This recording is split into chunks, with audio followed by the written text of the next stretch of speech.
حضرت ابو ہریرہ رضی اللہ تعالیٰ عنہ امیر زکوٰۃ مقرر ہوئے، 5 اونٹوں پر 1 بکری، یہ زکوٰۃ ٹھہری۔ اب جب گئے نا اونٹ گنے اور بکریاں گننے لگے، اوہو 1 کروڑ پہ 2.5 لاکھ کس نے دیا تھا؟ دعا کس نے فرمائی؟ اوہو اتنا، میرے پیسے بینک سے میسج آ جائے گا اتنے کم ہو گئے، اوہو بڑی مصیبت بنے گی۔ مجھے تو خوشی ہوتی ہے جب آتے ہیں تو اب یہ والا میسج بھی چلے گا کہ اتنے مائنس ہو گئے، توبہ توبہ، پریشانی لگ گئی۔ بڑی طبیعت، انکار نہیں کیا، کہنے لگے حضور سے جا کے عرض کرنا میں خود آؤں گا، اور جہاں محبوبیت ہو وہاں اتنے لفظ بھی بے ادبی ہیں، وہاں ٹھہر جاؤ، سوچتا ہوں، سمجھتا ہوں، غور کرتا ہوں، یہ جملے بھی وہاں توہین ہوتے ہیں۔ محبوب ہو اور وہاں انسان سوچ سمجھ کی بات کرے، وہاں انسان، بابا بلے شاہ صاحب نے کہا عقل آخ دی چگے نو سام کے رکھ، عشق آخ دے بال کے سیکنا چاہیے ہے، کہا جا کے کہنا میں آؤں گا۔ سب کی زکوٰۃ لے آئے، در رسول پہ آئے، حضور نے فرمایا پہلے سال باقی بات بتاؤ، پتہ تھا نا پہلے سال حضور اس نے کہا تھا میں آؤں گا۔ حضرت ابو ہریرہ کہتے ہیں نبی پاک نے ٹھنڈی آہ بھری، آہ ٹھنڈی، فرمایا ہلاک ہو گیا، اس کو کہا تھا نہ اس چکر میں پڑ، ہلاک ہو گیا، ہلاک۔ حضرت ابو ہریرہ فرماتے ہیں 2 باریک باریک آنسوؤں کے قطرے بھی میں نے معبود کی آنکھوں میں دیکھے۔ اپنا ہے نا تو دکھ ہوا، یار میرا اپنا تھا، ہلاک ہی ہو گیا ہے، کدھر چلا گیا ہے۔ ان کو بھی بعد میں خیال آیا، اوہو میں تو غریب تھا، یہ آیا کدھر سے تھا، میں تو غلامی رسول میں آتا گیا تو رب میری عزتیں بڑھاتا گیا، یہ میں کس چکر میں پڑ گیا۔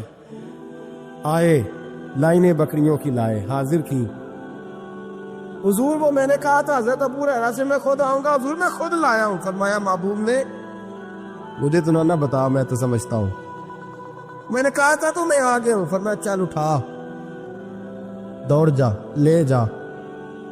حضرت ابو ہریرہ فرماتے انکار محبوب نے سالبہ کو کیا، لیکن آنسو ابو بکر صدیق کے بھی نکل گئے۔ فرماتے درد عثمان غنی کو بھی ہونے لگا، تڑپ مولا علی بھی گئے۔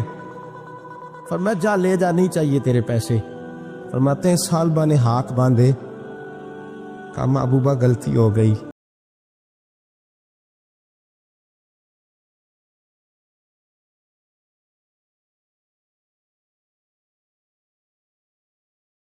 زبانوں پہ بھی جاری ہو گیا، یہ تو ہلاک ہو گیا۔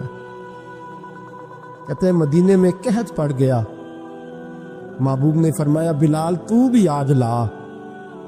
ایک خشک چھوارا حضرت بلال کا قبول ہو گیا، لیکن سال بعد لائنیں لگی ہیں مال کی۔ فرمایا جا لے جا، تیرا قبول نہیں ہے۔ فرماتے تڑپتے رہے ساری زندگی اور مال کو دیکھ دیکھ کے آہیں بھرتے رہے، لیکن کریم نے اس تجارت کو قبول۔ حضرت ابو بکر صدیق کے پاس آئے، سرکار کے وصال، حضور قبول فرما لیں۔ فرمایا ساری دنیا کا قبول ہے، جس کا میرے نبی نے قبول نہیں فرمایا میں کیسے قبول کر لوں۔ حضرت عمر فاروق کے پاس آئے، فرمایا نہ تیرا قبول نہیں۔ حضرت عثمان کے زمانے میں وصال ہو گیا۔ عزیز یاد رکھ، تجارت وہ والی کر جو تجھے نجات دے، اس چکر میں نہ پڑ جا جو تجھے الجھا دے۔ قرآن مجید کی آیت آئی اقترب للناس حسابهم وهم فی غفلۃ معرضون، لوگوں کا حساب قریب آ گیا ہے اور وہ ابھی بھی غفلت میں پڑے ہیں، ابھی بھی 2 کے 4 اور 4 کے 10 کر رہے ہیں، حساب کا وقت قریب آ گیا۔ حضرت سائے مسجد سے ایک صحابی مکان بنا رہے تھے، جھونپڑی تعمیر کر رہے تھے۔ حضرت انس کو پریشان دیکھا، کہنے لگے انس خیر تو ہے، کوئی نئی آیت تو نہیں آئی؟ تو جناب انس کہنے لگے آیت تو آ گئی ہے، رب نے کہہ دیا کہ حساب قریب آ گیا، تیاری کر لو۔ جھونپڑی بنا رہے ہیں، محل نہیں، جھونپڑی بنا رہے تھے، ابھی دیوار کچی مکمل نہیں ہوئی تھی، ہاتھ جھاڑ دیے صحابی نے۔ ادھر رخ پھیرا تو حضرت انس کہنے لگے کہاں جا رہے ہو؟ کہنے لگے بھائی میں حساب نہیں دے سکتا، میں مصطفیٰ کے پاس جا رہا ہوں، میں نے نہیں دیوار بنانی، بس بھائی میری اس دور سے بس میں کوئی نہیں حساب دے سکتا، میں کمزور ہوں۔ میرے رسول کائنات صلی اللہ تعالی علیہ وسلم نے میرے دوستو تجارت کرو لیکن اس کو عبادت سمجھ کے کرو۔ اگر تمہیں چوک وہاں دکان پہ بیٹھ کے خدا بھول جاتا ہے اور سودا کرتے وقت رب رسول کی باتیں تمہیں بھول جاتی ہیں تو پھر تو تم وانتم موردون میں ہو۔ اور سنیں ترمذی میں حدیث ہے، میرے مصطفیٰ کریم علیہ الصلوۃ والسلام نے فرمایا جو سچا تاجر ہوگا، سچا تاجر، اللہ اسے قیامت کے دن نبیوں کے ساتھ جگہ عطا فرمائے۔ سچے تاجر کو اللہ نبیوں کے ساتھ۔ تو بھائی عجیب و غریب معاملہ ہے۔ میں ایک محفل میں تھا چند دن پہلے، تو نقیب محفل نے میرا نام لیا۔ آپ کو پتہ ہے یہ محبت والے ہوتے ہیں، سنگین نقیب جو ہوتے ہیں، پیار والے لوگ ہوتے ہیں، ان کی بھی ڈیوٹی ہوتی ہے نا تعریف کرنے، ان کی مجبوری ہے، انہوں نے کرنی ہے، یہ نہیں کریں گے تو ناراض ہو جائیں گے لوگ۔ تو اس نے کچھ ایسے پتہ نہیں کہاں سے بیچارہ رٹا لگا کے یاد کر کے آیا تھا، وہ سارے اس نے نا سارے القاب کٹھے کر کے تو میرے نام سے جڑ دی۔ اب میں بڑی دیر تلاش کرتا رہا کہ ان القابات کے اندر میں بھلا کہاں پہ ہوں۔ میرے اوپر تو میں دیکھ رہا تھا نا اپنے آپ کو، میں نے جیسے آپ کو آتے ہوئے کہا نا کہ ان میں سے بہت سارے لوگ ایسے الحمدللہ اسٹیج پہ جن کے چہرے مجھے نظر آ رہے تھے کہ مجھ سے بہت اچھے ہیں، نیک ہیں، کوئی ملمہ سازی نہیں کر رہا، نہ یہ مجھے کوئی انعام دیں گے، لیکن انسان کو پتہ ہوتا ہے نا، پتہ تو سارا ہے نا سردار مکیتی ہے ایدا پردہ چپایا ہی تیرا پلا ہو سی۔ اور میں تجربہ کر رہا تھا کہ جتنے لوگ بیٹھے ان میں سے بہت سارے ایسے لوگ ہیں جو اہل خیر ہیں، لیکن میرے بھائی اب وہ ڈھونڈنا پڑتا ہے نا اتنے بڑے القابات کے اندر سے کہ اتنا بڑا اس کا وزن ہے اور ہمارا وزن کتنا ہے۔ تو میں نے اس کو بعد میں کہا، میں نے کہا یار یہ تمہیں پتہ ہے تو کیا کہہ رہا تھا لفظوں کا؟ کہنے نہیں میں تو تینوں کا ترجمہ نہیں آتا وہ کیا ہے۔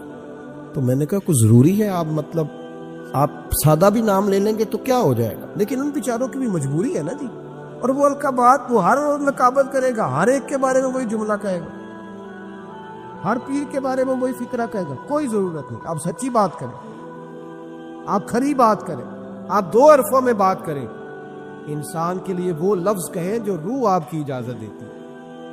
اگر طبیعت اجازت نہیں دیتی تو نہ کہو، کوئی حرج نہیں، کوئی مسئلہ نہیں، کوئی ضرورت نہیں، کوئی کسی قسم کا معاملہ نہیں۔ آپ تھوڑا سا رکے، اپنی زندگی میں یہ معیار بنائیں، آپ یہ سمجھیں اس چیز کو کہ ہم نے ایسے تھوڑی بات کر دینی ہے۔ آپ بات تھوڑا سوچ کر کریں، تھوڑا سمجھ کر کریں، تھوڑا نکھر کر کریں۔ سچ کی زندگی گزارو، سچ کی زندگی ٹھنڈی ہوتی ہے، سچ کی زندگی مزیدار ہوتی ہے، سچ کی زندگی کے اندر انسان سکون میں رہتا ہے، ورنہ تو مطلب عجیب معاملہ ہے نا جی۔ ایک بات میں نے کرنی ہے، وہ سمجھ لیں میرے لیے، ان بزرگوں کے لیے نہیں ہے۔ ایک بزرگ نے خود لکھا ہے اپنے قلم سے، ان سے کسی نے کہا حضرت صاحب آپ نے نصیحت کہاں سے لی؟ تو کہنے لگے میں تو جہاں سے بھی نصیحت ملی ہے میں نے لے لی ہے۔ جو ابھی اپنے آپ کو طالب علم سمجھتا ہے وہ کہیں سے بھی لے لیتا ہے، اور جو کہتا ہے کہ اب میں کسی مقام پہ پہنچ گیا ہوں تو اس کے لیے ذرا مشکل ہوتا ہے۔ کہا جناب پھر بھی کہاں سے؟ تو کہنے لگے مجھے تو طوائف بھی ایک دن نصیحت کر گئی۔ سب طوائف؟ کہاں، کس طرح؟ تو فرمانے لگے میں گزر رہا تھا جبے کبے میں، وہ بھی گزر رہی تھی بے پردہ، چہرے پہ کپڑا نہیں تھا، تو میں نے اس کو نصیحت کر دی، میں نے کہا بیٹے چہرے پہ کپڑا ڈال، اللہ سے ڈرا کر۔ کہتے اس نے اسی وقت نقاب ڈال لیا، چہرے پہ کپڑا رکھا، کہنے لگی میں احتیاط کروں گی، پر بزرگوں اجازت ہو تو ایک بات میں بھی کر دوں؟ کہتے میں نے کہا بیٹے کر لو۔ تو کہنے لگی حضرت صاحب میں جو ہوں نا میں وہی کہلاتی ہوں، آپ بھی بتلائیے جو آپ کہلاتے ہیں وہ ہیں آپ؟ جو آپ کہلاتے ہیں، جو آپ کو کہا جاتا ہے وہ ہیں آپ؟ میں جو ہوں نا میں وہی کہلاتی ہوں۔ فرماتے مجھے تو وجد ہو گیا اس کی بات، میں چیخ پڑا، غش کھا کے گرا، اور میں نے کہا نہیں پتر، لوگ مجھے جو کہتے ہیں وہ میں ہوں نہیں۔ بڑی ساری چیزیں ایسی ہیں کہ جو لوگ کہتے ہیں پر میرے اندر پائی، میں تو اپنی بیس کوٹ سیدھی کرنے لگتا ہوں نا جب میری تعریف ہو رہی ہوتی، میرا تو دل کرتا ہے کہ شملہ تھوڑا اور اونچا ہونا چاہیے، بھائی سچ کی بات کریں، کھری بات، پکی بات یاد رکھے۔ جب پردے صبح قیامت کھلیں گے تو پھر حالات مشکل ہوں گے۔ آپ سچے رہیں، سچائی کا سفر کریں۔ قرآن مجید نے کہا یا ایھا الذین آمنوا اتقوا اللہ وکونوا مع الصادقین، اللہ سے ڈرو اور اگر صحبت اختیار کرنی ہو تو سچے لوگوں کی کرنا، جھوٹوں کے قریب نہ جانا، سچے لوگ، سچے کھڑے۔ سنیے ابن اشعب نے کیا لکھا ہے، سچ کا معیار کتنا بلند ہوتا ہے اور یہ قربانی کتنی مانگتا ہے۔ حضرت اسماء بنت ابی بکر صدیق رضی اللہ تعالی عنہا فرماتی ہیں کہ میرے ابا جی نا میری ڈیوٹی لگا کے گئے تھے کہ بیٹے میں حضور علیہ السلام کو لے کے غار ثور میں جا رہا ہوں تو میرے نبی کریم کو نا تازہ کھانا ملنا چاہیے۔ یہ محبت کا لفظ بولنا بڑا آسان ہے پر اس کی پاسداری بڑی مشکل ہے، بڑی مشکل۔ تازہ کھانا، آج نا حاجی سویرے سویرے جاتے ہیں عمرے والے اور صبح صبح 2-4 بوتلیں لے جاتے ہیں، غار ثور پہ جا رہے ہیں۔ اب رستہ بھی بن گیا ہے، دن کا وقت بھی ہوتا ہے، رستے میں بھی 2-4-5 جگہ پانی پینے کا بندوبست ہے، بوتلیں ملتی ہیں، پھر بھی حاجی واپس آ کے بڑھ کے مارتے۔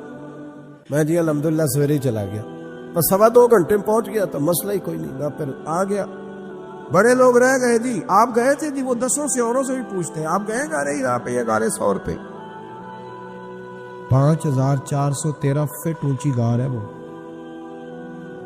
اور آج بھی صبح کے وقت لوگ جاتے ہیں تو پتہ نہیں 15-18 جگہ پہ رک کے سانس لیتے ہیں، پانی پیتے ہیں، پھر بھی مشکل ہے، اور دن میں جاتے ہیں، اس وقت تو رستہ بھی کوئی نہیں تھا۔ آج بھی جنگل ہے، جاگ رہے ہیں آپ حضرات؟ سمجھ آ رہی ہے میری باتوں کی؟ حضرت اسماء کی جب ڈیوٹی لگی تو حالت یہ تھی کہ حضرت ابو بکر صدیق نہ بیٹے کھانا پکانا اور دن کو نہ آنا، کوئی دیکھ نہ لے، رات کو آنا کھانا لے۔ یہ آپ کا ہستا بستہ گاؤں ہے، اور 10 بجے رات کو جوان بیٹی اگر ماچس لینے چلی جائے نا دکان پہ تو سویرے شور مچ جاتا ہے، اور باپ ہو سکتا ہے کہ پھر محلے والوں سے نظریں نہ ملا سکے کہ جوان بیٹی۔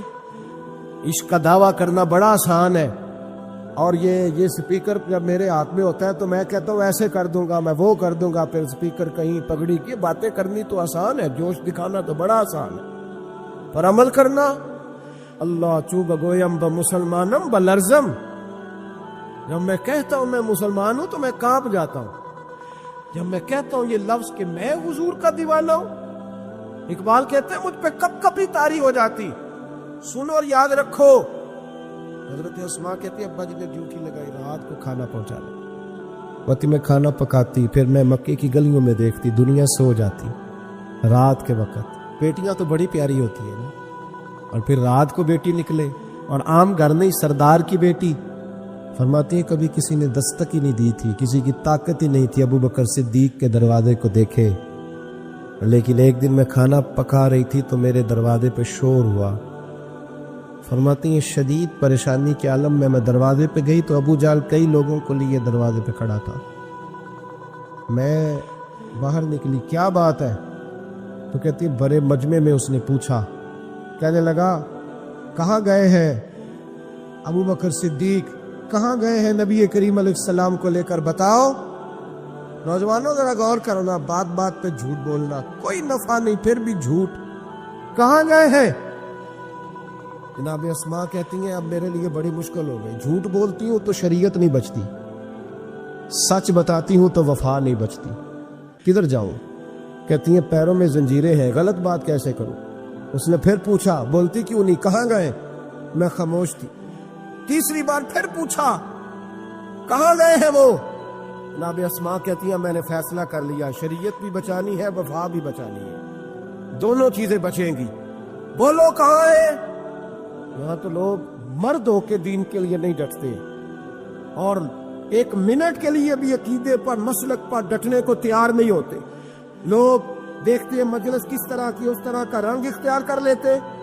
جناب اسماء ڈٹ گئی، جناب صدیق اکبر کی صاحبزادی، اور کہتی ہے ابو جال نے جب کہا بتا کہاں ہے، فرماتی ہے پتہ نہیں خدا نے مجھے کتنی قوت عطا فرمائی، میں بولی اور بول کے کہا میں ابو بکر صدیق کی بیٹی ہوں، میں جھوٹ نہیں بول سکتی۔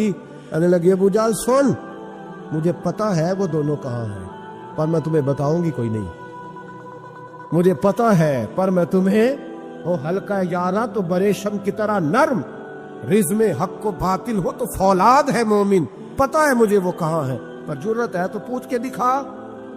کہتی ہیں چونک تھا مکے کا اور میرا عزت والا گھرانہ تھا، پر ابو جال نے بھرے بازار میں میرے منہ پہ تھپڑ مار دیا۔ کہتی ہیں میرے کان میں بالی تھی، نیچے پتھر تھا، میں اس کے اوپر گری تو میرا کان پھٹ گیا، لوگوں نے ابو جال کو پکڑا لے گئے۔ فرماتی ہیں وہ آزمائش بھی میں نے دی، امتحان بھی دیا، پھر میں اندر آئی اور میں نے پھر اپنے اس بہتے خون کو اپنے کپڑے کے ساتھ صاف کیا، منہ کو لپیٹا اور پھر میں کھانا پکانے لگی۔ کہتی ہیں اسی طرح کھانا پکایا، اسی طرح تیاری کی۔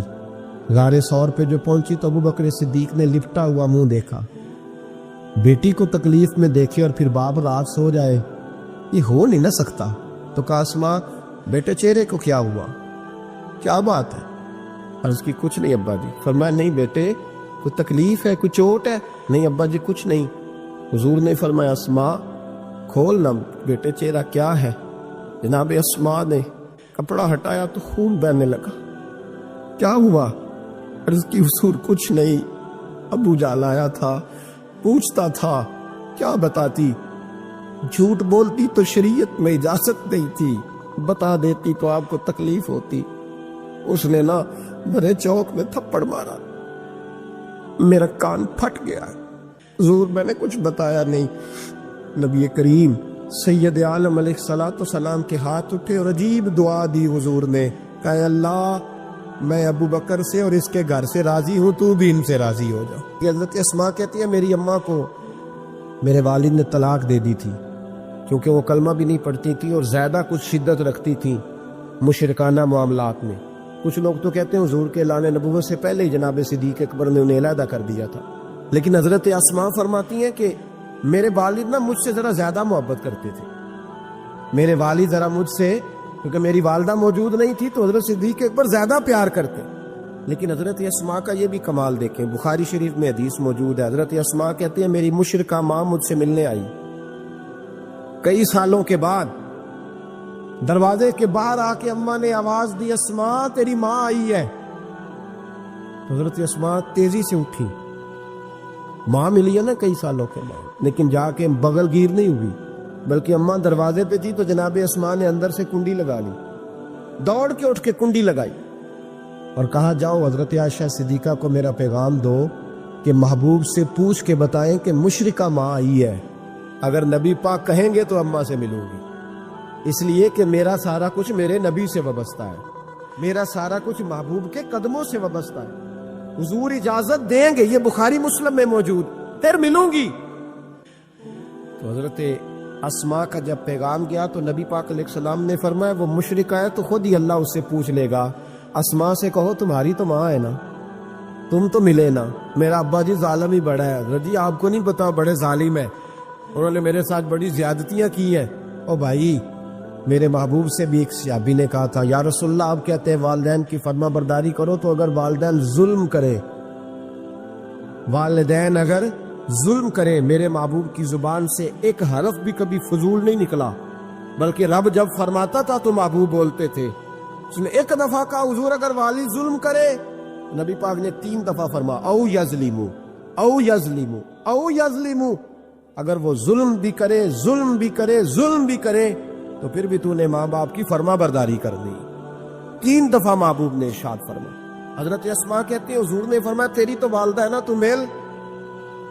پھر پیغام بھیجا کہ یا رسول اللہ وہ کچھ تحفے بھی لائیں گے، اگر اجازت ہو تو قبول کروں۔ فرمایا تیرے لیے اجازت ہے۔ حضرت اسماء اتنی مضبوط مسلمان تھی کہ اماں مشرکہ تھی، لیکن اس کے قریب جانا انہوں نے پسند نہ کیا جب تک حضور اجازت نہ دے۔ فرماتی ہیں جب میرے ابا جی ہجرت کے لیے جانے لگے نا غار ثور پہ تو میری ڈیوٹی لگا گئے، کہنے لگے بیٹی تو بڑی ہے، پیچھے ذرا خیال رکھنا۔ کہتی ہیں 60,000 دینار تھے گھر میں، والد گرامی جب گئے تو ہر چیز ہی ساتھ لے گئے، ایک پیسہ نہیں چھوڑ کے گئے۔ کہتی میرے دادا نابینا تھے حضرت ابو قحافہ، بعد میں مسلمان ہو گئے، وہ آئے اور آ کے کہنے لگے اسماء تیرا ابا سارا کچھ لے گیا ہے، کچھ چھوڑ کے بھی گیا ہے۔ تو کہتی ہیں میں اب پریشان ہو گئی، کیا جواب دوں، دادا جی بوڑھے، یہ تو احتجاج کریں گے. کہتی ہیں کہا نہیں نہیں بڑی خیر ہے, بڑا کرم ہے. کہا نہیں مجھے بتا کچھ چھوڑ کے گیا ہے, مجھے امید نہیں ابو بکر کچھ چھوڑ کے جائے گا. اور جب محمد ابن عبداللہ صلی اللہ علیہ وسلم پہ خرچ کرتا ہے تو ہر چیز ہی لٹا دیتا ہے. بتا کچھ چھوڑ کے گیا ہے؟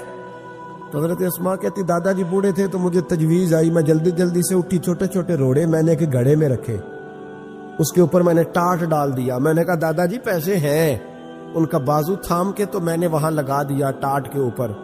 کہتی ٹاٹ کے اوپر لگایا, یہ نہیں بتایا نیچے کیا. میں نے کہا یہ دیکھیں. کہنے لگی اچھا اچھا ٹھیک ہے, میں نے یہ نہیں کہا پیسے ہیں, غلط بات بھی نہیں کی, یہ دیکھیے. کہتی ہیں دادا جی کو تسلی ہو گئی, وہ مطمئن ہو گئے.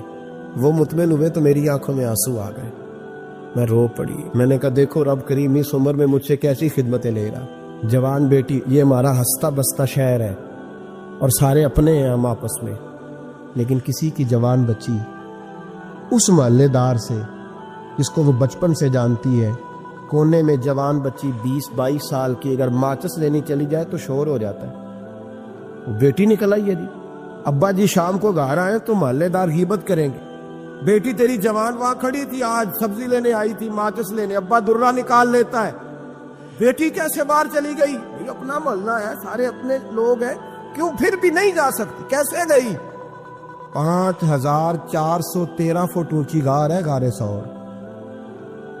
اور جب ہم وہاں جاتے ہیں تو تجربہ کار حاجی مشورہ دیتے ہیں, کہتے ہیں سویرے سویرے جانا فجر کی نماز کے وقت, ورنہ دوپہر میں جانا بڑا مشکل ہوتا ہے.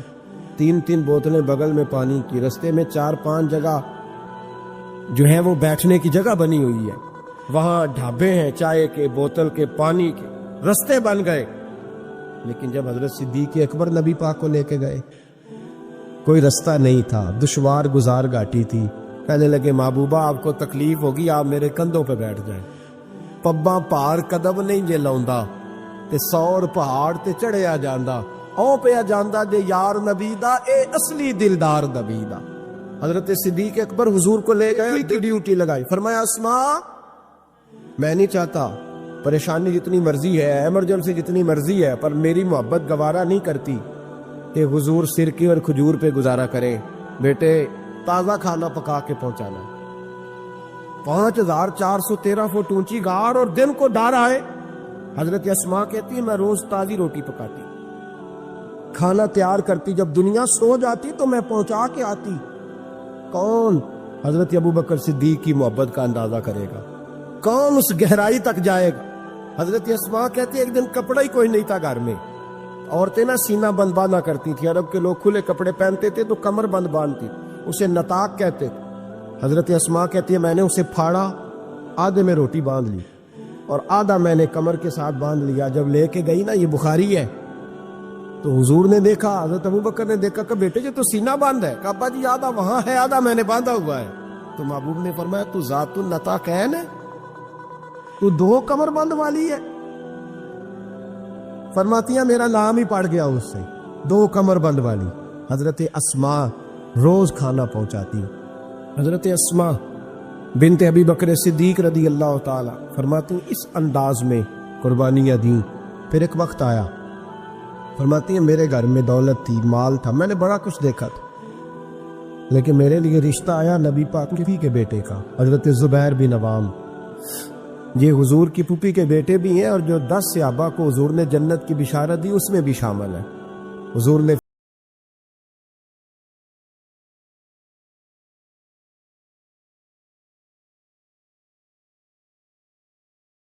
تنگ دستی تھی, مجبوری تھی. جناب اسماء کہتی ہیں میرے ابا جی نے کہا بیٹا تیرے لیے رشتہ آیا ہے. میں نے کہا کس کا؟ کہا حضور کی پھوپھی کے بیٹے زبیر بن عوام کا. کہتے میں نے تھوڑی دیر کے لیے سوچا کہ وہاں تو بڑی غربت ہے. تو جناب صدیق اکبر نے اگلا جملہ کہا, فرمایا تمہیں پتہ ہے رشتہ بھیجا کس نے؟ کہا ابا جی کس نے؟ کہا مصطفیٰ کریم نے. جناب اسماء کہنے لگی پھر آپ کو مجھ سے پوچھنا نہیں چاہیے تھا, پھر حضور نے پسند کیا, محبوب نے, اتنے میرے نصیب. حضرت اسماء کہتی ہے میں اس گھر سے گئی تھی جہاں 3 غلام ہر وقت ہوتے تھے, اور یہ بخاری مسلم میں آپ کو ملے گا. بیٹیوں کی تربیت ہم کرتے ہیں تو کہتے ہیں او سسرال میں کام کرنا پڑتا ہے, سویرے اٹھنا پڑتا ہے, ایسے کرنا پڑتا ہے. سنو جناب صدیق اکبر رئیس مکہ اور مدینہ کی بیٹی فرماتی ہیں میں جب زبیر بن عوام کے گھر میں گئی تو میں آٹا بھی گوندتی تھی، میں کپڑے بھی دھوتی تھی، محبوب نے میرا رشتہ کرایا نا۔ فرماتی ہیں میں چکی بھی پیستی تھی۔ فرماتی ہیں زبیر بن عوام نے گھوڑا رکھا ہوا تھا، وہ جب باہر جاتے تو میں گھوڑے کے لیے چارہ بھی کاٹ کے لاتی تھی، میں اس گھوڑے کو بھی سنبھالتی تھی، میرے ہاتھوں میں چھالے پڑ جاتے۔ ایک دن میرے ابا جی نے دیکھ لیا، ابو بکر صدیق بڑے پریشان ہوئے، کہتی ہیں انہوں نے جا کے محبوب کی بارگاہ میں عرض کی حضور اگر آپ اجازت دیں تو میں زبیر کو ایک غلام نہ دے دوں، میری بیٹی کام کرتی ہے، اس کے ہاتھوں میں نے چھالے دیکھے، ایک غلام نہ دے دوں؟ ڈائریکٹ حضرت زبیر بن عوام سے نہیں کہا کہ تو اتنا کام کراتا ہے، جھگڑا نہیں کھڑا کر دیا، کہتی ہیں ایک غلام حضور کے ذریعے جناب ابو بکر صدیق نے بھیجا، اب وہ باہر کے کام سنبھالنے لگا، گھوڑے کو چارہ ڈال دیتا، کچھ سودا صرف لا دیتا، کہتی مجھے یوں لگا جیسے میں آزاد ہو گئی ہوں۔ غربت بھی تھی، زبیر بن عوام نیک بڑے تھے پر طبیعت کے ذرا سخت تھے۔ ایک دن ابا جی آئے تو میں نے کہا حضور اور تو کچھ چیز نہیں چاہیے، تھوڑی سختی ہے طبیعت میں، تو کہتے ہیں میرے والد نے یہ نہیں کہا میں پوچھوں گا، میں حضور سے بات کروں گا۔ کہنے لگا بیٹی صبر کر، بیٹی صبر کر، تیرا خامد نیک ہے، اگر تو اس کی رضا میں دنیا سے گئی تو رب تجھے بغیر حساب جنت عطا فرما دے گا۔ تو خامد کی پرہیزگاری بھی تو دیکھو نا بھائی، صرف دولتوں کی ضرورت ہے، صرف ان چیزوں کی ضرورت ہے۔ حضرت شیخ سعدی رحمت اللہ، میں نے کچھ لوگوں کو دیکھا ہے اگر کوئی نیک کام کر لیتے ہیں نا تو پھر وہ کہتے ہیں چونکہ میں نے کیا لہذا ساری دنیا فوراً یہ کرے۔ حضرت سعدی شیرازی کہتے ہیں کہ تہجد کا ٹائم تھا، پرانے زمانے میں نا لوگ مسافر اکثر رات مسجدوں میں آ کے گزارتے تھے، تو کہتے ہیں مسجد میں لوگ سوئے ہوئے تھے سارے، تہجد کا ٹائم تھا، میں تہجد کی نماز پڑھ رہا تھا، میرے والد بھی ساتھ تھے، تو میں نے اپنے ابا جی سے کہا یہ دیکھو کتنے بد نصیب ہیں، نفلوں کا ٹائم ہے اور یہ سوئے ہوئے ہیں، کتنے بد نصیب ہیں، میں تہجد پڑھ رہا ہوں، اللہ اللہ کر رہا ہوں، یہ سوئے ہوئے ہیں۔ تو فرماتے ہیں میرے والد کہنے لگے کاش تو بھی سویا ہی رہتا، لوگوں کے کپڑے تو نہ پھاڑتا، کاش تو بھی، تیرا سونا ہی بہتر تھا، اس تہجد سے تو سویا ہی رہتا تو بہتر، کپڑے تو نہ پھاڑتا لوگوں کے۔ او خدا کے بندے اگر تو نے پڑھی ہے تو تیرا اور رب کا رشتہ ہے، اس کی بنیاد پر تو دوسروں کو حقیر جاننے لگ گیا ہے، اس کی بنیاد پر علم پڑھے دا مان نہ کریے ماتا کی میں پڑھیا، وہ جب بار کہار کہاوے متے روڑ دیویں دودھ کڑیا۔ تھوڑا سا اپنے طبیعت میں عاجزی پیدا کر، یہ تو دیکھے نا کتنے بڑے بزرگ ہیں، حضرت فضیل بن عیاض، 60,000 لوگوں نے حج کیا، حضرت کے بھی وہ حجوں میں بہت 21واں 22واں حج تھا۔ کسی نے پوچھا حضور اس سال حج کے بارے میں آپ کا کیا خیال ہے؟ تو آپ فرمانے لگے جتنے بھی حاجی آئے سارے نیک تھے، حج ضرور قبول ہوگا، اور اگر کسی وجہ سے کوئی کمی رہ گئی تو وہ میری نحوست کی وجہ سے رہ جائے گی، اس لیے کہ ان میں سب سے زیادہ گناہگار میں ہی ہوں، میری وجہ سے کوئی رہ گئی تو رہ گئی، ورنہ تو امید ہے خدا فضل ہی فرمائے گا۔ آپ کے مزاج میں جب عاجزی ہوتی ہے کہ نا، اگر آپ کسی مقام پہ فائز ہیں تو وہ تو اللہ نے دیا آپ کو، تو اب تو آپ کو اس مقام پر جا کے بھی عاجزی ہی کرنی چاہیے تھی، اور اگر آپ وہ عاجزی نہیں کر رہے تھے اس کا مطلب ہے آپ بہت ساری خطاؤں کا شکار ہیں۔ ہمارے زمانے میں نا ایک رواج آیا ہے کمزوریاں بیان کرنے کا،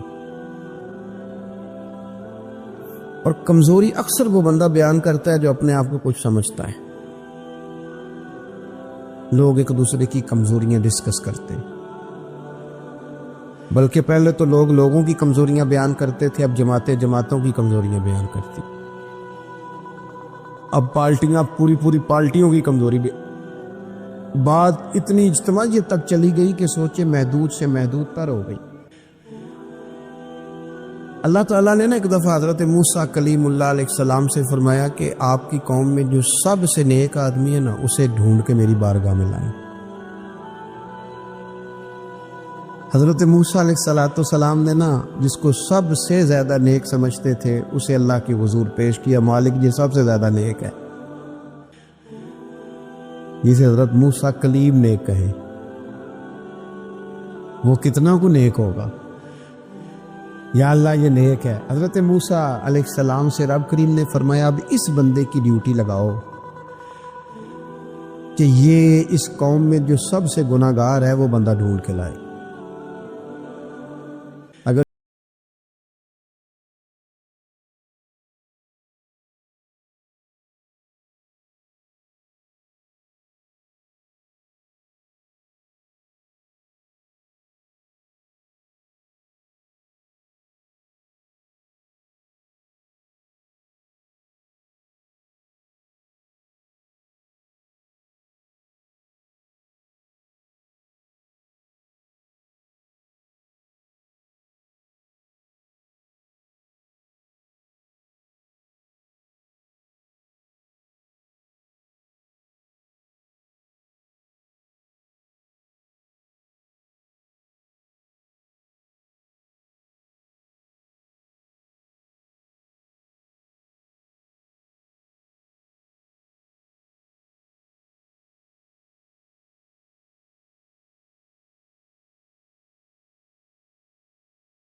اور جو زیادہ یقینی چیزیں تھیں نا اس پر جب میں نے غور کیا تو پھر میں سمجھا کہ اس بستی میں سب سے گناہ گار میں ہی ہوں۔ آپ مجھے نہ بتائیں اب میرے لیے آپ نے کیا کرنا ہے۔ جناب موسیٰ وہیں کھڑے تھے تو رب کریم نے حضرت موسیٰ سے کلام فرمایا، وحی فرمائی، فرمایا میرے کلیم اس کو جو سب سے زیادہ فضیلت ملی ہے وہ نمازوں کی وجہ سے نہیں ملی، یہی اس کی عاجزی ہے جس کی وجہ سے رب نے سب سے زیادہ فضیلت عطا فرمائی۔ یہ اس کے ذہن کے اندر بات ہے جس سبب سے اللہ تعالیٰ نے اسے یہ اعزاز دیا۔ تھوڑا سا نا چیزوں کو سمجھا جائے، انسان اپنی ذہن سازی کرے، اپنے اوپر غور کرے۔ ہم اپنے آپ کو 2 4 5 چیزیں دیکھ کے تسلیاں دے کے بیٹھ جاتے ہیں کہ نہیں نہیں چھوڑ، تو ساری دنیا اتنی خراب ہے، تو فلانی نیکی بھی کرتا ہے۔ اس سے نا انسان کی روحانی زندگی کمزور پڑ جاتی ہے، اس کے افکار پہ میل کچیل چڑھنے لگ جاتی ہے، وہ آہستہ آہستہ کمزور ہونے لگ جاتا ہے۔ کچھ بھی فرق نہیں پڑتا اگر طبیعت میں عاجزی آ جائے تو کوئی فرق مثلا کیا ہو جائے گا اگر کوئی شخص تھوڑا بہت اگر کام کر لے، اگر کسی وقت وہ کوئی عاجزی اختیار کر لے تو اس سے فرق پڑ جائے گا۔ اور میں نے دیکھا سوسائٹی کا یہ ماحول بن گیا، وہ جناب تو شاہ پر جو کیا ہے، اور بڑے اور انداز میں لوگ بات کرتے ہیں، اپنی طبیعتوں پہ بوجھ ڈالا جائے۔ ہمارے ہاں نا ایک لمبی لسٹ ہے ان لوگوں کی جن کی وجہ سے ان کے اپنے تکلیف میں یعنی کیا مثلا کیا کہہ سکتا ہے بندہ، داماد کو کہہ سکتا ہے کچھ، لیکن اس نے مصیبت کھڑی کی ہوئی ہے، وہ بیٹی کو اور نواسوں کو لے کے آتا ہے تو دروازے پہ چھوڑ کے چلا جاتا ہے، کہتا ہے سٹیٹس ہی نہیں میرا۔ میں ایک جنازے پہ چلا گیا تو قبرستان میں ایک فیملی میں کسی کا انتقال ہو گیا، تو قبرستان میں ان کا داماد اپنے برادر اللہ سے سالے سے کہہ رہا ہے کہ وہ تم نے تو اپنے ابا کی قبر پہ تختی بھی نہیں لگائی، اتنے بھائیوں تختی بھی نہیں لگا سکتے۔ وہ کہنے لگا بھائی جان بس وہ مصروفیت رہی ہے، قبر تو پکی کرا دی تھی تو بس تھوڑے دنوں میں لگوا دیتے۔ بیچارہ نا ادھر ادھر میری طرف بھی دیکھ رہا ہے کہ لوگ سن، اور وہ ڈٹائی سے باتیں کیے جا رہا ہے کیونکہ وہ داماد ہے، ان کی بیٹی کر رہا ہے، مفت کی بلیک میل ہے۔ وہ بندہ چلا گیا، میں نے اس کا بازو پکڑ کے سائڈ پہ کر لیا، میں نے کہا یار تجھے قبروں میں بھی اللہ نہیں یاد آیا؟ یہ مفت کی جو آزمائشیں ہم لوگوں کو ڈالتے ہیں نا، اس سے بچیں۔ بلا وجہ کہ جناب وہ مجھے پوچھا نہیں تو مجھے جناب دیا نہیں تو میری بھی کوئی حیثیت تھی، آپ اس طرح نہ گنوائیں۔ ان سے چیزیں چھلکتی ہیں، اس سے محسوس ہوتا ہے کہ آپ چھوٹے آدمی، اس سے محسوس ہوتا ہے کہ ہم کمزور پڑ گئے، ہم نے کس بنیاد پر لوگوں کو لوٹنا اور تاڑنا اور لتاڑنا شروع کر دیا۔ انسان ہوتا ہے، اور وہ جب ان چیزوں سے نکل جاتا ہے نا تو محسوس ہوتا ہے کہ وہ بندہ بڑا آدمی ہے، کہ جو نہ اسے کوئی یہ پرواہ ہے کہ مجھے کوئی بٹھائے کہاں پہ، نہ اسے کوئی یہ ٹینشن ہے کہ کوئی یہ۔ میں نے دیکھا بعض بڑے لوگ ان چیزوں سے ویسے نکل جاتے ہیں۔ حضرت عمر رضی اللہ تعالیٰ عنہ مال غنیمت کا اونٹ گم ہو گیا تو تلاش کر رہے تھے، تو ایک بندے نے کہا کسی غلام کو کہہ دیتے۔ فرمانے لگے میں بھی تو غلام ہی ہوں، میں بھی تو اپنے محبوب کا غلام ہوں، کسی غلام کو کہہ دیتے، اس کا کیا مطلب؟ اس لیے اس تکبر سے اپنے آپ کو بچا کے لوگوں کے لیے آسانی کی جائے، اپنوں کو پیار دیا جائے، اپنوں کو محبت دی جائے۔ جب آپ کسی سے پیار کریں گے، اعزاز دیں گے، تو اس میں محسوس ہوگا کہ ہماری اپنی بھی کوئی شان ہے، عظمت ہے، ہم بزادار ہیں۔ دیکھیں میرے نبی پاک صلی اللہ تعالیٰ علیہ وآلہ وسلم کے صحابہ حضور کا اتنا ادب کرتے تھے کہ نبی پاک صلی اللہ علیہ وسلم کے دروازے پر نہ پوری ہتھیلی سے دستک نہیں دیتے تھے، انگلی کے پوروں سے، ناخنوں سے۔ ادب ہے۔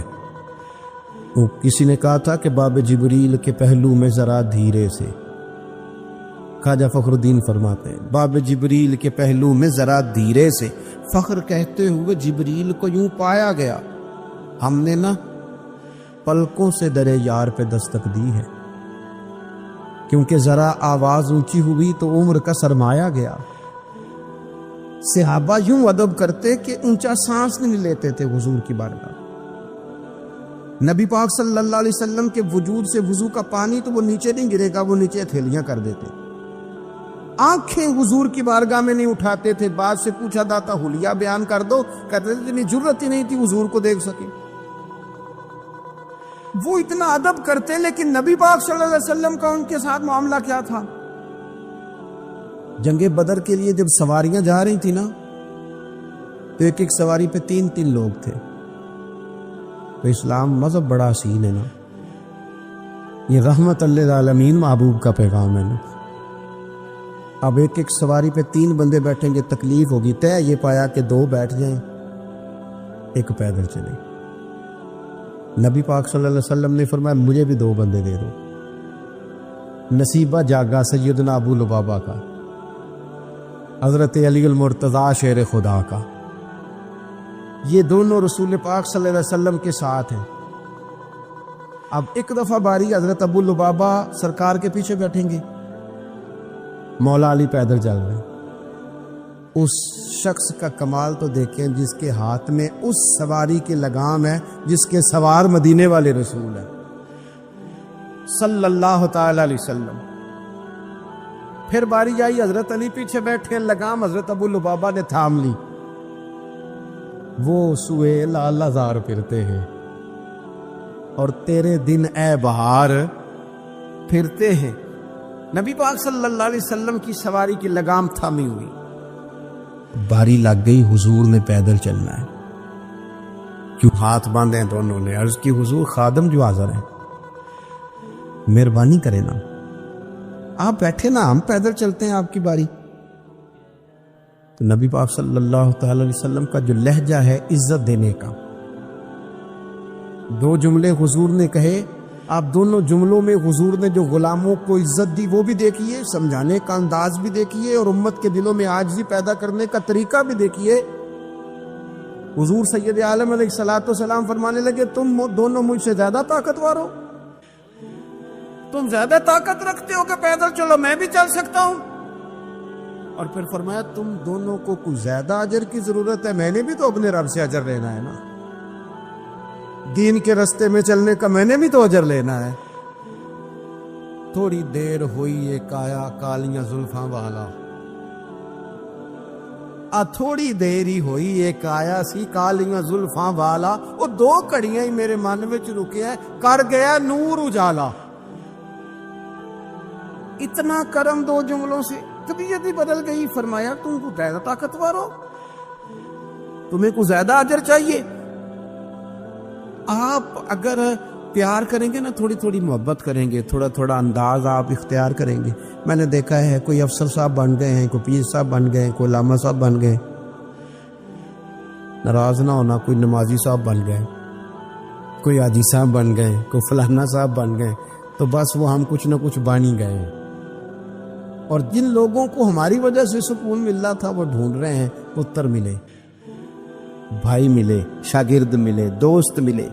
یہ ساری صورتیں بھی تو لوگوں کو چاہیے۔ اور آپ کی عظمت میں، شان میں کوئی فرق نہیں پڑتا۔ آپ اگر کچھ ہے نا، صدر اگر ایوان صدر میں ہو تو پھر بھی صدر ہی ہوتا ہے، اور اگر دورے پہ ہو تو پھر بھی صدر ہی ہوتا ہے۔ حضرت عمر بن عبدالعزیز رحمۃ اللہ علیہ نا، آپ کو خادم دیا گیا تھا، بادشاہ وقت تھے نا، خادم ملا ہوا تھا، ایک رات کو آپ کے پاس رہتا تھا، ایک دن کو رہتا تھا۔ رات کو ایک مہمان آ گیا تو چراغ جل رہا تھا، جناب عمر بن عبدالعزیز رحمۃ اللہ علیہ کچھ لکھ رہے تھے، تو وہ خادم کی آنکھ لگ گئی، وہ سو گیا۔ انسان ہی ہے نا، نیند آ ہی جاتی ہے، لیکن وہ آتی ہے صاحب کو، چوکیدار کو تو نہیں نہ آنی چاہیے۔ پھر صاحب کہتے ہیں تو تنخواہ کا دی لینا ہے، تینوں رکھیا کا دے لیے، یہی لفظ ہے نا جی۔ اس کو تو نہیں نہ آنی چاہیے، ڈرائیور کو تو نہیں نہ آنی چاہیے، وہ تو نیند تو شاید صرف مالک کے لیے، ڈرائیور کے لیے تھوڑی ہے۔ تو اس کی آنکھ لگ گئی، اسے نیند آ گئی خادم کو۔ حضرت عمر بن عبدالعزیز، وہ چراغ جل رہا تھا تو وہ گل ہونے لگ گیا، بجھنے لگ گیا۔ مہمان کہنے لگا حضور میں ٹھیک کر دوں، فرمانے لگے نہیں، مہمانوں سے خدمت نہیں لیتے۔ خادم کو جگا دے، فرمانے لگے جاگتے رہتا ہے، آج ہی سو گیا ہے، کسی وجہ سے تھک گیا ہو۔ حضرت عمر بن عبدالعزیز خود اٹھ کے گئے، چراغ کی بتی ٹھیک کی، سلائی کے ساتھ دوبارہ جلایا، آ کے بیٹھ گئے۔ اب ظاہر ہے کہ بادشاہ سے ملنے کو بادشاہ ہی آیا ہوگا، کوئی وزیر ہی آیا ہوگا، تو اس نے اپنے لیول کی بات کی۔ کہنے لگا حضرت صاحب اس کو کس لیے رکھا ہوا ہے، سو گیا، اس کو جگاتے۔ وہ تو بڑی جلال میں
جاتا ہے اور کوئی دینی تعارف اور دینی وزاداری نہیں رکھتے، وہ بھی ایک دوسرے کی فیسیں دے رہے ہوتے ہیں، وہ بھی ایک دوسرے کو کہہ رہے ہوتے ہیں چل یار سیر پہ جانا ہے، چلتے ہیں، لیکن کسی کی نیکی کو یاد بھی تو رکھا جائے۔ حالات بدلتے ہی عنوان بھی بدل جائے، تھوڑی سی تبدیلی آتے ہی انسان کا مزاج بھی بدل جائے۔ یہ احسان مندی کا نہ ہونا، اور اگر کبھی ہونا بھی تو وہ جذباتی قسم کی، جیسا میں نے کہا کہ ایک دو احسان کسی نے کیا وہ تو یاد رکھ لیا گیا۔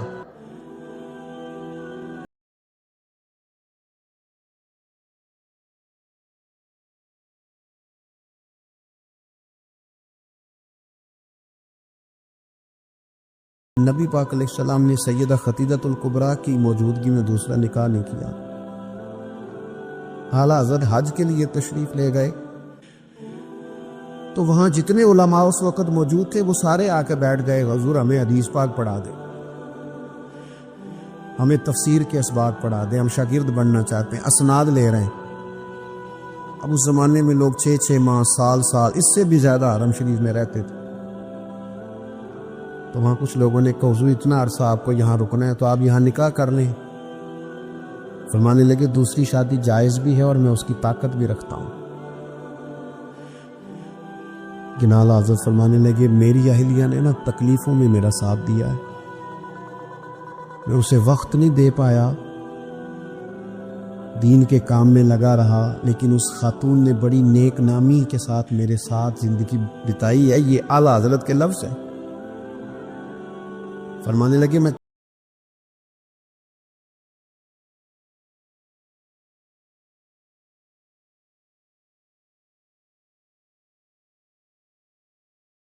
بدلے نہیں تو عنوان بدلا نہیں۔ میں نے کہا ہے کہ ناجائز نہیں کہہ رہا میں اس کو کسی مقام پر بھی، لیکن کچھ چیزیں ایسی ہیں جس کو آگے بڑھ کر ہم سیرت اور سوانے سے لے سکتے۔ سیدہ خدیجہ الکبریٰ رضی اللہ تعالیٰ عنہ نے حضور سید عالم علیہ السلام کے ساتھ وہ وقت گزارا تھا جو اسلام پر غربت کا وقت تھا، جو کفار کی اذیتیں برداشت کرنے کا وقت تھا، جس وقت معاذ اللہ کمر مبارک پر اونٹ کی اوجڑیاں رکھی جاتی تھی، راستے میں کانٹے بچھائے جاتے تھے، پتھر برسائے جاتے تھے۔ اس موقع پر سیدہ پاک حضور کی بارگاہ عالی مرتبت میں رہی۔ حضور کی ہر زوجہ کی کیا شان ہے۔ اور پھر سیدہ عائشہ صدیقہ جو محبوبہ ہے محبوب خدا کی، کیا عظمتیں ہیں، پر سیدہ خدیجہ الکبریٰ کا انفرادی انداز ہے۔ حضرت عائشہ صدیقہ کہتی تھی میں نے اس خاتون پر ہمیشہ رشک کیا، بڑے سارے لوگ آتے تھے حضور سے ملنے، لیکن دروازے پر ایک خاتون بولی، جناب حالہ بنت خولت، دروازے پر خاتون بولی، اجازت مانگی السلام علیکم کے بعد میں آ جاؤں؟ تو سیدہ عائشہ صدیقہ فرماتی ہے محبوب نے جھٹ سے چہرہ مبارک اٹھایا، فرمایا یہ تو حالہ کی آواز ہے، یہ تو خدیجہ کی بہن ہے۔ اسے کو کتنی آواز ملتی ہے، تو خدیجہ کی بہن ہے، حالہ کی، جلدی سے بلاؤ۔ کہتے وہ آ گئی، بیٹھی، چلی گئی۔ میں نے عرض کی حضور اللہ تعالیٰ نے آپ کو بڑی بہتر ازواج دی ہیں، پر اس خاتون کا بڑا ذکر کرتے ہیں تو سیدہ کہتی ہیں دیکھتے دیکھتے ہی حضور کے آنسو چھلکے۔ محبوب فرمانے لگے جب لوگوں نے میرا حوصلہ توڑا تو عائشہ خدیجہ نے مجھے حوصلہ دیا۔ کہا لوگوں نے میرا انکار کیا، وہ مجھ پر ایمان لائیں، لوگوں نے مجھے جھٹلایا، انہوں نے میری تصدیق کی، اور پھر کہا اللہ نے مجھے جو اولاد دی وہ بھی خدیجہ الکبریٰ کے بدن سے دی۔ وَلَا تَنْسَبُوا الْفَضْلَ بَيْنَكُمْ، آپس میں ایک دوسرے کے احسان بھلا نہ دو۔ وہ جس نے ایک موقع پر جب تم قرض میں الجھ گئے تھے تمہارے ساتھ نیکی کی ہے، وہ تمہیں ساری زندگی یاد رہی۔ اور جن بھائیوں نے، جس اہلیہ نے، جن دوستوں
صدیق اکبر کی عظمت کو کہاں سے کہاں لے گئے۔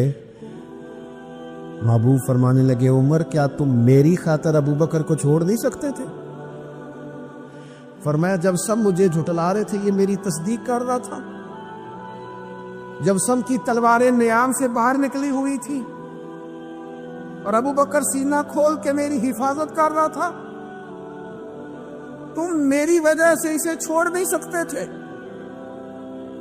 احسان کسی کا تو یاد رکھا جائے۔ ہمارے ایک بہت بڑے بزرگ عالم ہیں تو ایک دن فرما رہے تھے یار حد ہو گئی ہے، جن کو پڑھایا تھا لکھایا تھا وہ مقابلے میں آ کے بیٹھ گئے، ہم نے شاگرد بنائے تھے کہ دشمن تیار کیے تھے۔ وہ عربی کا ایک محاورہ ہے نا، جس سے نیکی کرو پھر اس کے شر سے بھی بچو، بعض تو اسے حضرت علی کا قول بھی کہتے ہیں۔ اپنی زندگی میں یہ مزاج کبھی نہ بنائیں، کبھی نہ بنائیں، کبھی کوئی ایسی طبیعت کے اندر بات نہ لائیں۔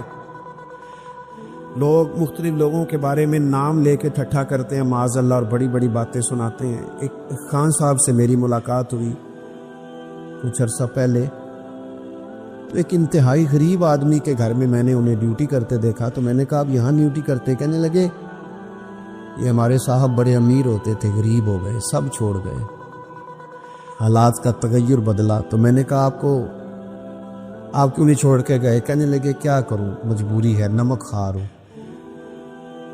ان کے گھر کا نمک کھایا ہے، اب حالات کے تغیر اصلہ نال جے نیکی کریے، وہ نسلاں تاک نہیں کھول دے۔ تو وہ میرے دوست کہنے لگے میں نے اسے 20 دفعہ کہا ہے کہ تو چلا جا۔ سب چلے گئے اور میرے پاس گنجائش بھی نہیں، لیکن یہ کہتا ہے یہیں روٹی کھائی ہے، جب راجکے ملتی تھی تب بھی کھاتے تھے، اب ایک ملتی آدھی آدھی کھائیں گے۔ رہنا یہیں پہ ہے احسان مندی کا مزاج، اور بالخصوص اپنے قریبیوں کے بارے میں، اپنے اہل خاندان میں سے قریبیوں کے بارے میں احسان مندی کا مزاج بنائیں۔ اپنی طبیعت سے ناشکری، اپنی طبیعت سے رشتوں کو توڑنا، اپنے مزاج سے اپنے قریبیوں کے احسانات کو بھول جانا، اس سے باہر آئیں۔ اپنے اساتذہ کے لیے جذبات پیدا کریں۔ اعلیٰ حضرت رحمت اللہ علیہ فرماتے استاد بدرجے باپ کے ہے، اور اس استاد سے کون مراد ہے؟ شیخ مرشد بھی اسی میں داخل ہے، جس سے ہم تربیت لیتے ہیں، جس کی وجہ سے اللہ ہمیں کوئی خیر نصیب کرتا ہے، جس کی بات سے کچھ سیکھتے ہیں، وہ بھی اس میں داخل ہے۔ فرماتے ہیں ان کا حق ہے، اور جو حق والے تھے انہوں نے حق اس طرح سمجھا کہ حضرت مولا علی شیر خدا فرماتے ہیں میرا استاد اگر چاہے تو مدینے کے چوک میں کھڑا کر کے مجھے بیچ دے، میں بک جاؤں گا۔